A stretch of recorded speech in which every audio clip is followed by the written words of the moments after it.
Hello, welcome to today's HR Huddle. Hi, Jen. Hi, Tamera. Good to see you, and we're glad you can join us, whether you're listening to us live or listening to this recording.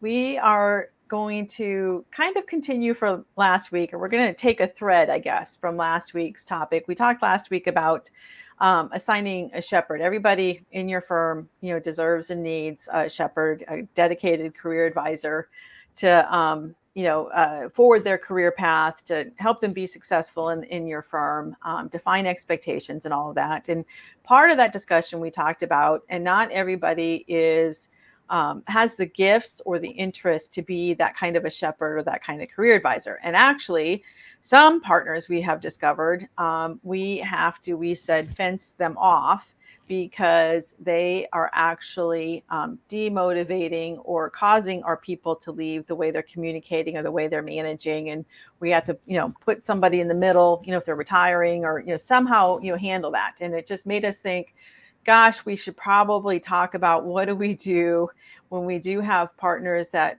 have behavior that we just cannot allow in it anymore. It's contra to our values or to our code of conduct.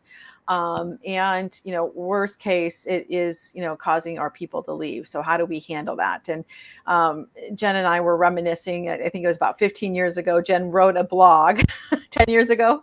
10 years ago, Jen wrote a blog called You Are Better Without Them. And as difficult as it is, to talk about, when we have, problem issues, we have things, performance issues, we have especially behavior issues that, we're tolerating. How do we, move that forward? And when we see firms have the courage to do that, and they make strides and they take the actions necessary, it does provide not only relief, but it provides increased morale and productivity and in some cases profitability.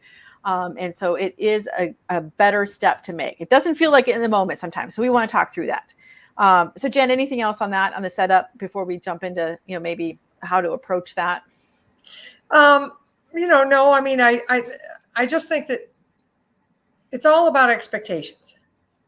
So, all performance starts with expectations, whether it's partner performance or staff performance or client performance or vendor performance or personal performance. It's clarity of expectation.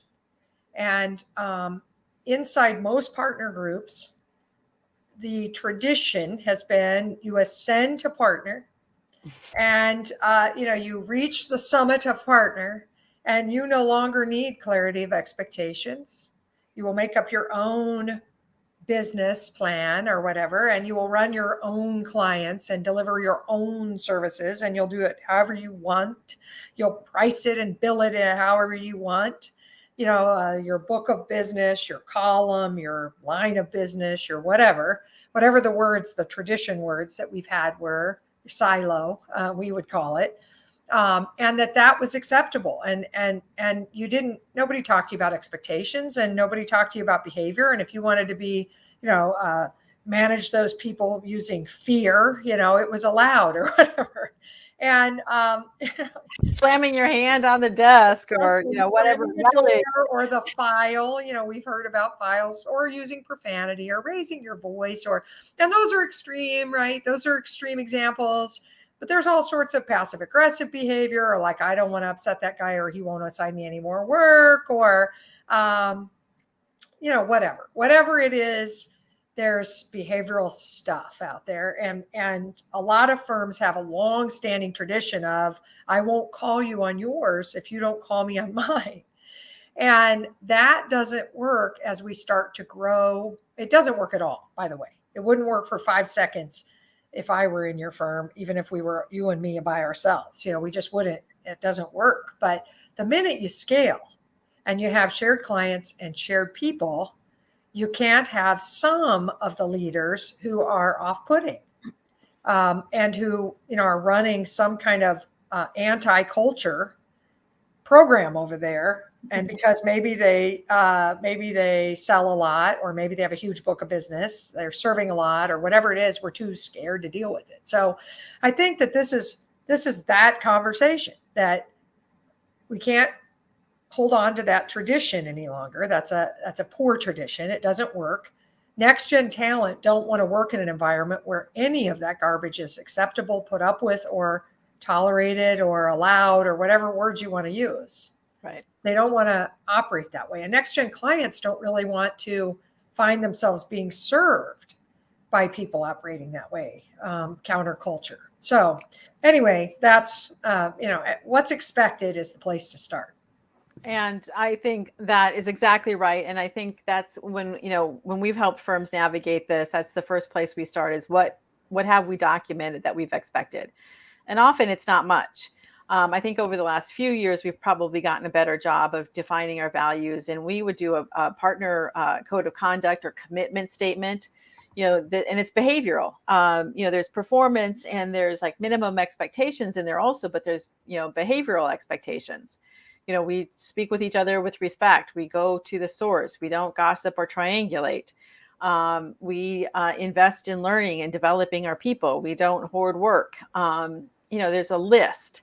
And Caroline, that's maybe something we could include, as a link, or if you want a copy of it, you can email us or reach out to us in social media. But we have a draft of one. We might actually have a couple, but getting agreement on that, because often we haven't put it in writing, we haven't talked about it, and then it's hard to go hold somebody accountable for it and say, this is what's expected behavior and performance as a partner. Over time, culturally, you can say, this is what we expect of all our team members, but we got to start with the leadership. We got to start with the partnership group, and we would even have the partner sign it. And we would then share it with the team. And this is what you can expect from your partners here. And this is what it means to be a partner. And then we can start to hold people accountable to that and say, hey, in that meeting, that was not what we're, when we say respect, or when we say empowering communication and, elevating people, that you slammed Sally down and shut her idea down and, used a higher raised voice. I could give all the examples, and we cannot tolerate that anymore. And then if it continues to happen, we can, say, this is not going to work in the interactions with the people. But right now, sometimes we go to have those conversations. It's like, we haven't talked about that. We haven't set those expectations that Jen just talked about. So that's one place that we would start is, having some kind of code of conduct or some kind of, partner commitment statement. For sure. And to have a line in your partnership or operating agreement that says that not adhering to the partner commitment statement or the behavioral expectations list or whatever, a code of conduct, whatever you want to call it, not adhering to it is grounds for termination of a partner. And most operating agreements don't call for that. They call for things like fraud and bankruptcy and, the big offenses, but not like scaring our people off. Right. And I've said it before in HR Huddle, and I'm sorry to be repetitive, but anybody who scares our people off in a talent desert that we're living in is an enemy of the business. And they may not be meaning to be that way. It doesn't matter. They may be the most, well-meaning human being, but they're chasing talent off. That is the worst, most egregious thing you could do to us right now. And so we have to take a stand against it. And like Tamera said, we have to have clear expectations in writing and behavioral expectation, but also performance expectations. It's okay to say every partner should have a book of business of X size or clients under management, we would call it, that are assigned to them. They're not their clients, they're assigned to them. And so they should be managing a certain amount of business, and they should be delivering work in a certain amount of quality. We would argue they should be leveraging, working at highest and best use. So there would be a leverage statistic, which means that the number of their hours on their jobs compared to staff hours is lower partner hours. They're pushing work down. They're leveraging at lower rates per hour. You could come up with your performance expectations, and you could have different goals for the partners and should every year, and they would be one size fits one. So both like performance expectations and behavioral. And once those are clear, then we have to deal with those that aren't adhering or aren't meeting them. Right. Exactly. And, part of it is, consistency. We're being consistent in following procedures. We're following policies. We're, billing. We're, doing all of the things that we're supposed to do as partners often. And we don't think of it and don't often talk about it like this, but Not adhering to those things is costing the partnership money. It's costing the firm money. Scaring our people away is costing a lot of money, 2.5 times to replace that person. And we have a shortage of people. Not billing is, costing us money because we are not collecting cash to pay for those salaries and pay the overhead. And we don't often look at it like that. It's like, I didn't do my WIP, or I didn't do this, or whatever. It's actually costing us money. So you will find that it will help you on the profitability side, like I said, because we look at the money, that's the piece that it is. So, we have to define those things, and then we have to be, talking about, holding people accountable to them, and have goals, for a performance, and, identify those things. Now, Jen, I think the question is, all right, so I have somebody and they're not maybe adhering to some of the behavioral expectations. And they are a big biller. They have a lot of clients that they're managing. And oh, by the way, they're a good business developer. They're known in the community. They're bringing in referral relationships and clients. What do we do about that? Why would we let them go? That's going to cost us money. Tamera, you're talking about it's going to cost you money. That's going to cost us money. Who's going to manage that book, and who's going to bring in be the business developer and bring that in? And I think that is, a place where it does take courage. And we have to say, what are the costs of not addressing that? And that's the place that we would look at. Yeah, I think it's JFK. He has a quote that's like, the cost of inaction is so much greater than the cost of a mistake. That's a hideous paraphrase of the actual quote, but that's the concept, is that not taking action is worse. And so when I wrote that blog 10 years ago, You Are Better Off Without Them, it was all about this idea that, like, what are we trading? Mm-hmm. And you do have to have, you have to take a stand. You have to show your people, all of them, and your clients, that you will stand for what the firm says it's committed to. Yeah. And you don't have to do that that often for everybody to get that it is meant, and for most people to begin to line up and behave in the ways that are expected and perform in the ways that are needed for us to have a firm we love. But you do have to take a stand. It's just like if a client were yelling at our people and we just let that happen. We teach our people that they are not safe, and we are not going to help them be safe. If a partner is not behaving the way that they should, we teach our people that we will put up with poor performance or poor behavior, and then they can begin to behave poorly and perform poorly, because they know we're probably going to wimp out on addressing it with them as well. So, we have to take action, and the first action isn't firing them. Even though that's the title of my blog, sounds like you're running them out on a rail or something. Before you do that, we're going to sit down and have conversations. We're going to performance manage them, and their expectation conversations. It's about the gap between what's expected and what's happening. And then we would, get very specific about what changes in behavior or performance we need to see. And we would agree on those changes to performance or behavior and put them in writing between us. And oftentimes when we do that, people think, first, they might not have really paid attention to the code of conduct or something. So when you go through it with them and say, this is what's expected, and you document it in writing, again, hey, this is what you need to do. We're going to watch it for the next 90 days. We're expecting this. That could be enough of a wake-up call that they'll perform better. It's also possible that they're going to be like, who are you to manage me? And, I know what I'm doing here, and I don't believe you'll take any action. So I'm going to keep doing what I'm doing. And they might not change their performance, and you might be forced, to have a follow-up conversation. Now, we would tell you that if you have to talk to somebody 3 different times where you've put it in writing, that you're probably hitting that limit where they're telling you, I don't plan to change. And you're going to be faced with the decision, what do I do in the face of unwillingness or inability to change? And we would say you have a couple of choices, but we only like one of them. One of them is like you just stop meeting and let them keep doing it, which everybody will lose respect and not trust you anymore, and not really respect the expectations that are upon them either.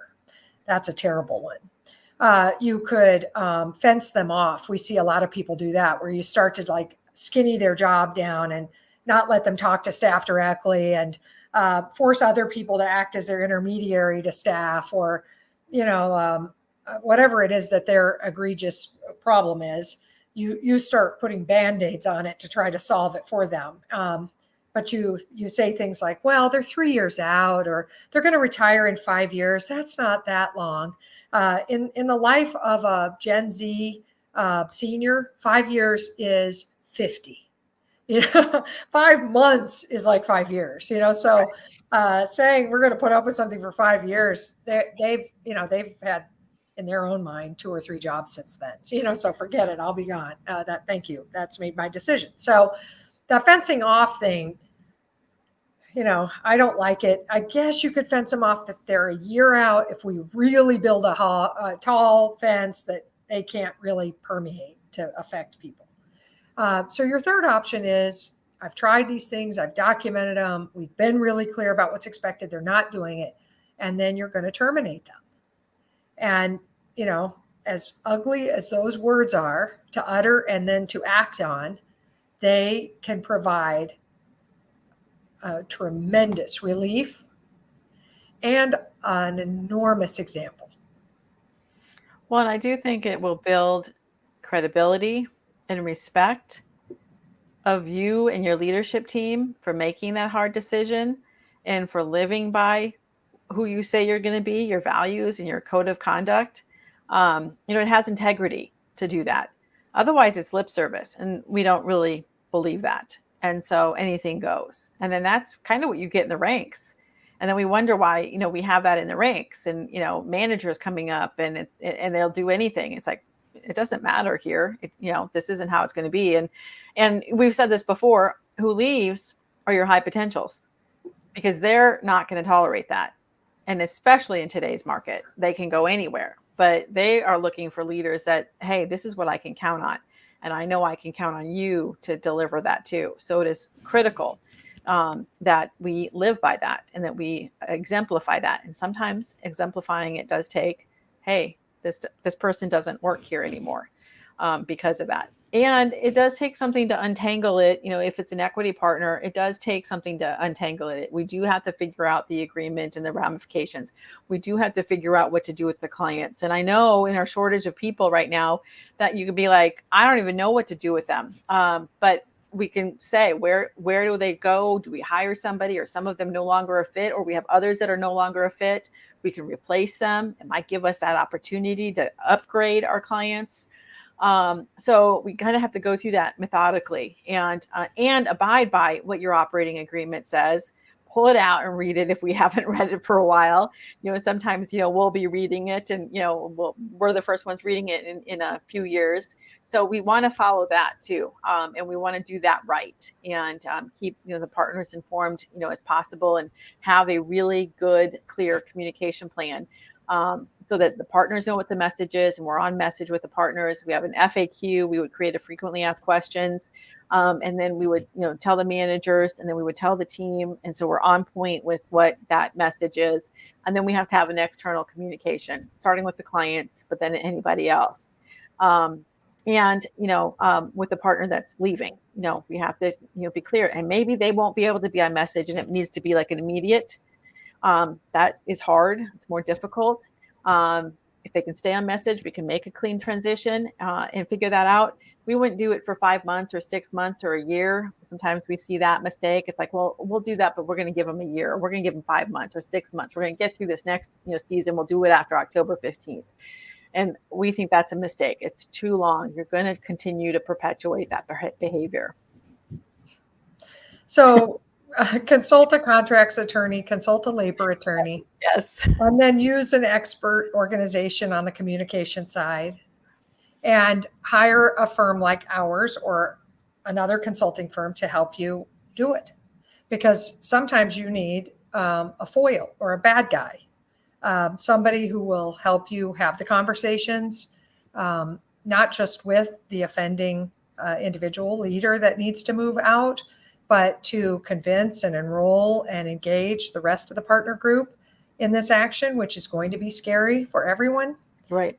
So there isn't any doubt that you're going to need help doing this. If you could have done it easily, you would have done it already. But you have to do it. The relief is immense. It's not just the cost savings of the wasted time complaining. My goodness, the persistent complaints, the triangulation, the back channel conversations, not just among the partners, but among the staff. It's so immense, so time consuming, such a waste. The morale hit that's continuous and perpetual that suddenly just lifts and everybody feels lighter. Um, at this juncture, folks, keeping the clients, we'd use Pareto's rule, the 80-20 rule. 80% of that revenue comes from 20% of the clients. We either let the person take the clients in whole as part of our severance agreement to get them out, or we negotiate something to keep the 80% of the revenue that's coming from 20% of the clients, and we fire the balance, or they can take those with them. But we're not going to try to allocate those around in this capacity shortage. So that's a massive way of creating space and relief. Tamera, I think I wrote this blog for this purpose, but I know I have another blog out there about firing partners as well. It's in the trust context, and it has that trust matrix that we created. And the reason that I wrote them was because I was helping firms do this, and then people would write me back or call me back and say, "Listen, after we did this, staff came to my door, thanked me."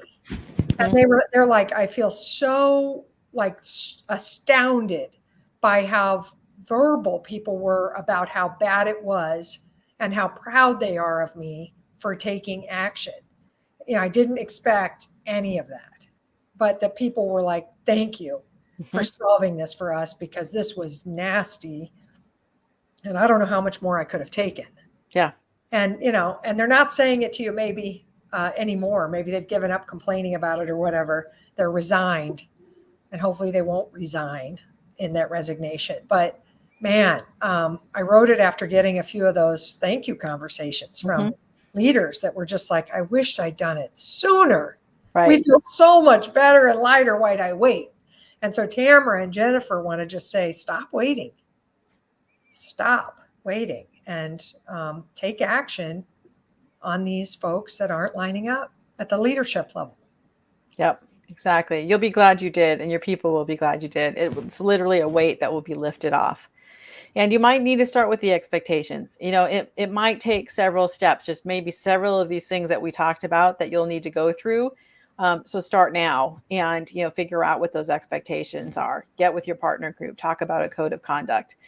Talk about what the expectations are. Start to, identify where it's not a fit and it's causing issues. And you'll be glad you did. And we are here to help. Reach out to us. We will share a couple of those blogs with the recording, or you can reach out to us and we'll send them to you. And we're going to take a hiatus the next 2 weeks for HR Huddle. So we are going to be off next week. And then the following week is Memorial Day. So have a wonderful Memorial Day holiday. We're starting our summer holiday weekends. And we'll be back in June. I think Renee and Samantha are going to join us for the HR Huddle. So we'll see you in a few weeks. We hope you have a good rest of May. And we'll talk to you in June sometime. Thanks so much.